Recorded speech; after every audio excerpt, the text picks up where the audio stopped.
Hi, I am Cheshta Sharma. In this video, I am going to discuss what is the structure of claim and how you can draft the claim of a patent. So we'll start with the very basic of what does a patent contain. So in the structure of a patent, there are two things, bibliographic data and technical information. So bibliographic data is like when was the patent filed, who are the inventors, what is the priority date, what is the classification code, what is the name of company. So all this thing which is written on top of a patent is a bibliographic information. Second part of the patent is the technical information. So in technical information, there are a lot of items. For example, what is the field of invention? What is the description of the invention? What are the various drawings? What was the prior art? How it is different from the prior art? And finally, in the end of the patent, you will find claims. So in this video, I'm just going to discuss the structure of claims, and this is a very basic video of claims. What is the structure of claim, what does a claim contain, and how you can write claims. Okay. So first of all, why claims are important, or what are claims? So claim is something in a journal language is what we are claiming, what we are asking for protection, right? Patent is a very long document, like 10 pages, 20 pages, okay? But the main idea of a patent is to protect the invention. And what we are protecting comes under claims. So claims are the most significant part of a patent document. Rest part is also significant, but rest part you can say are the supporting things for claiming the invention. Okay? We'll take it step by step. So what is claim? Claim marks the boundary of the protection provided by a patent, just like a physical boundary such as a fence of a real estate property. For example, you have a home, so you build a fence around it to mark the boundary that this is my home. Okay. In a similar way, the claims are the boundary of the invention. Like this is my invention and this whole is the coverage of my invention. And okay. So claims also gives the outer limits of a patent protection. What is the total? Invention can be very big. Invention can be very small. Invention can be as big as, for example, apparatus containing like 20 parts or a apparatus containing just 2 parts. So this is the limitation of a patent protection, that there are 20 parts or there are just 2 parts. Or if it is a process claim, okay, these are the 10 different steps or these are just 2 steps. Okay, so this is the limitation of a patent. So every patent application must contain one or more claim. So in the structure of patent, as I have told you, there are 2 types of information, bibliographic and the technical information. So technical information there has to be at least one claim of the invention. Without claim, invention is or patent doesn't mean anything, because what you are claiming, what are you asking for? In a general language, you can say, okay, I am claiming this. This is what I am asking for. This is what I am asking for patent protection. This means there has to be at least one claim, one thing which you are claiming, or you can claim as many as there are items or limitation in a patent. So at minimum one claim, or maximum it can be like any number, right? It can be like 10, 20, 30, 40, 50 depending upon how big is your invention. But minimum there has to be one claim. So when you appear for the patent agent examination, generally this question comes in a multiple choice question, that how many claims must be present in a patent minimum how many claims should be present in a patent document. So in multiple choice question, there will be 1 claim, 2 claims, 0 claim or 10 claims. The correct answer is at least one claim is required. Okay. So this is how you are going to use this in the exam. Okay. So where was I? Yeah. Patent application must contain one or more claims. So claims define the matter for which protection is sought. What is the protection which you are asking for? The claims are the boundary. They define what protection you are asking for. Claims should be clear and concise. How clear and concise? I'll be telling you next. And should be supported by a description. Supported by description means that what description will describe how this claim is actually working. For example, if there is an apparatus containing a cup and a handle, so description must describe what is the cup, what is the size of cup, how the handle look like. So description is the complete information on that claim. So if there is a description and and you are writing a claim, and description you have missed writing what you are asking for, what you are claiming for, so patent will get rejected on this basis, and you will be asked to describe the claim in the description. Okay, we'll get to it in the next section. So let me give you example of like when you become patent agent, so inventors will be coming to you with their inventions, and your job will be to draft the patent application. So you must understand three important key points from a practical point of view of patent drafting. So there are three things. Number one, what is invention? Number two, physical form or embodiment of the invention. Number three, claim, which you have to draft. So what is invention? Invention is actually a mental construct inside the mind of inventor. That what inventor is thinking is the invention. Okay. Embodiment or physical form means, for example, inventor comes to you and say, okay, this is the instrument which I have developed. Okay, or this is the mobile application which I have developed, this is my bottle which I have developed, this is a cup and a handle which I have developed, the physical form of the invention. This is called embodiment in the legal language, or you can simply understand the physical form. The embodiment of the invention is physical form of the invention in the real world.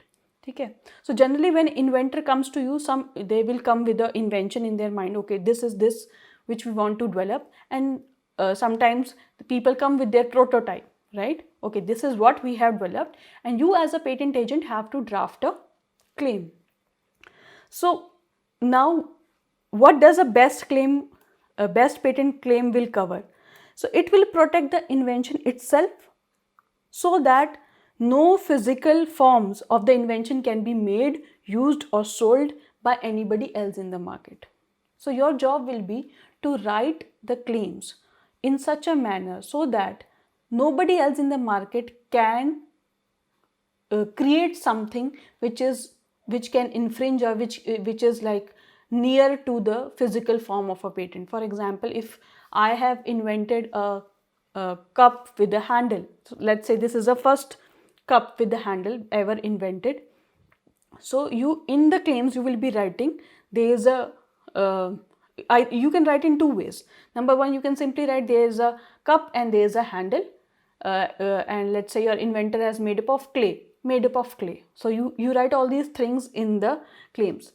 Now fault with this type of claim is that you are limiting your invention. For example, if you have claimed a clay mug with a handle, that means anybody else in the market can make that same mug out of plastic, can make that same mug of steel. But you don't want that. You want your inventor to get the maximum leverage of his invention. So you have to look beyond the physical form or the embodiment of the invention, and you have to think, okay, this is a container and this is a curved handle to hold that container in a hand. Now that cup can be made up of anything, right? So this is the way you write a claims. I'll be discussing next how to write independent and dependent claims, so you will understand in better way. But I want to make you understand from a practical point of view that generally inventors will come to you with invention in their head and with some physical form. So your job as a patent agent will be to get a best out of it and help your client. Okay. So I have also given here one example that if there is a first pencil with eraser, so you have to write that, okay, you have to write in a very general format that this is a writing instrument. Rather than naming it a pencil, you can write it, okay, I am claiming a writing instrument with a cylindrical format with the lead inside and the eraser at the top of it, right? So you have to you have to define, okay, this invention can be much bigger and I want to increase the scope of the invention as much as possible to help my inventor. Okay. Now next is that types of claim. So types of claim where generally there are like two types of claims: independent claims and dependent claims. So what does independent claim mean? So independent claim in a patent presents the broadest claim. Okay, it is the broadest claim where we are giving the general names rather than defining, okay, this is a steel container or this is a clay container. No, independent claim is the broadest possible invention which you can cover for the inventor. So independent claim is a claim that stands alone and does not need a limitation from any other claim to get complete. So independent claim means that it is independent. It is, as the name suggests, it is not dependent on any other claim, and it is a standalone claim. Standalone means, okay, you are claiming a single thing. For example, an apparatus comprising pencil and an eraser attached to the pencil. So this is an independent claim that you are claiming in apparatus, an apparatus comprising pencil and eraser attached to the pencil.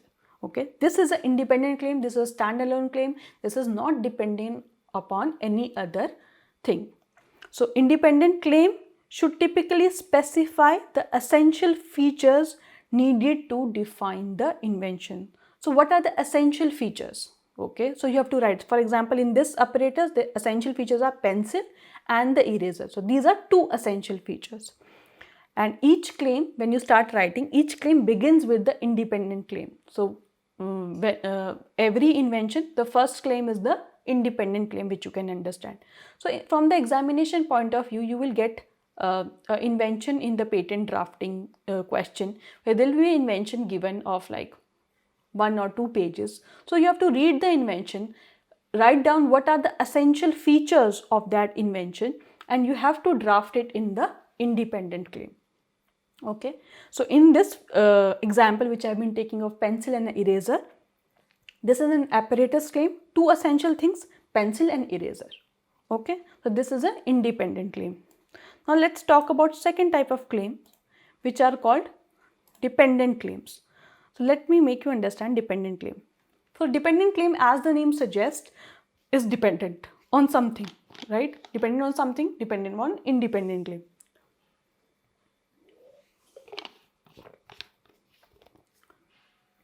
Okay, so dependent claim is the one that depends on another claim. Another claim can be an independent claim or any other dependent claim. So dependent claim is dependent, first thing. Dependent on whom? Either on one independent claim or some other dependent claim. For example, the example which we are taking of pencil and eraser, in this example, the independent claim is an apparatus comprising pencil and an eraser attached to the pencil. This is an independent claim.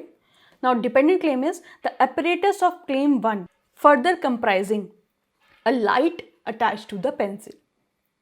Okay, so we are adding one more limitation to this apparatus by saying the apparatus of claim 1 further comprising a light attached to the pencil. So now this claim is dependent upon claim number 1. Some more things about dependent claim, like dependent claim should be grouped together in the most possible appropriate manner. Dependent claims are always narrow. They are narrowing down the invention. So when you are writing a claim, you are moving from a broad to narrow claim. Independent claim is a broadest claim, and you move from broadest claim to the narrow claim. So dependent claims will add elements or limitations to the claim. They will add more elements. For example, earlier we were claimed an apparatus, pencil and eraser. Now we are adding more limitations. The pencil has a light attached, or pencil has a black lead, or pencil has a red color lead, or lead can be of multiple colors, or rubber is of this color, or rubber has this. So we have to keep on adding the elements, and we will move from broad claim to narrow claim. Now let's come to the next section, parts of a claim. So parts of a claim, there are 3 parts of the claim: preamble, transition phase and the body of the claim. So every claim consists of 3 things: preamble, transitional phrase and body of a claim. So when you have to write a patent claims in your examination, you have to follow the structure of how you write a claim. So 3 things: preamble, body of the claim, transitional phrase. So what does preamble means? Preamble is an introductory phrase that defines a category of the invention protected by that claim. So what is a category? Category can be an apparatus, an article, composition, method, process, product, chemical compound. So what is a category of your invention, right? Your category can be you are asking for an apparatus. In generally mechanical drawings, there is an apparatus, or there can be an article, or there can be a chemical composition, or there can be method of producing sugarcane juice, the process of making X compound using this compound. Okay, so you have to define what is the category. Let me give you an example. For example, patent applicant has invented a rice cooker. So object of the invention is to cook rice. Okay, so preamble and title should be like an apparatus for cooking rice. So what is the main aim? This is apparatus. What is the purpose of that apparatus? To cook rice. So preamble will be simple and apparatus for cooking rice. But suppose the patent application knows that this kind of product can be used for cooking like different kind of grains. So the broader preamble, you can also like write it down, an apparatus for cooking grains, rather than specifically mentioning rice. The rice is adding a limitation, but grains is very broad, in which you can like add multiple different types of grains, right? So you have to see what the invention can do, and you have to find out the broadest possible preamble. But yes, you have to make sure that this is not covered in the prior art, otherwise your independent claim will get rejected. So it should not be present in prior art, and it should be broadest possible invention on that day. Okay, next is transitional phrases. So transitional phrases are of 2 types: open-ended and closed-ended. So open-ended means, example is comprising of. So what does comprising of means? So comprising of means, it is different from my English language. So comprising of is an open-ended phrase. Open-ended phrase means कि when I am writing, then apparatus comprising pencil, eraser attached to one end of the pencil, and a light attached to the center of a pencil. So this means when I'm writing the word comprising, so I'm leaving the possibility that any more element can also be included. So for example, a cap can also be there. I have not written it, but when I'm saying comprising, so I am making a boundary that yes, more elements can also be added. In the English language, the comprising means will include like everything which is written, but in the legal language, comprising means something which I am not writing, but still I am claiming, right? So comprising of phrases are very broad. Generally, they are used when there is a specifically new category of invention coming. Otherwise, comprising of is very difficult to get through the test of a patent examination because you are writing it too broad. But if something new category of invention is coming, for example, let's say there's a new technology of new technology of Bitcoin, or new algorithms of artificial intelligence coming, so that category is entirely new. So in that category, people who are comprising of claims can be passed, and these will be like too good for the inventor, that you are claiming multiple elements. Next is the closed phrase. So closed phrase means consisting of. So consisting of, they put a limitation, like whatever we are claiming, these are the only elements, and rest nothing is present. So closed phrase means apparatus consisting of pencil, eraser attached to the pencil, light attached to the pencil. So I'm only claiming these elements, I'm not claiming anything else. Okay. And last is the body of the claim. Body of the claim is whatever follows the transitional phrase. So body of the claim recites the elements and the limitations. Example, I have told you that an apparatus for holding items comprising at least one leg and a top configured to support one leg. So these, after comprising, everything is the body of the claim. So body of the claim is what are the elements, what are the limitations, what we are adding. Okay. So three things: One is preamble, second is the transitional phrase, and third is the body of the claim. Okay, so to give you some more examples, there are two different types of claims which I want to explain.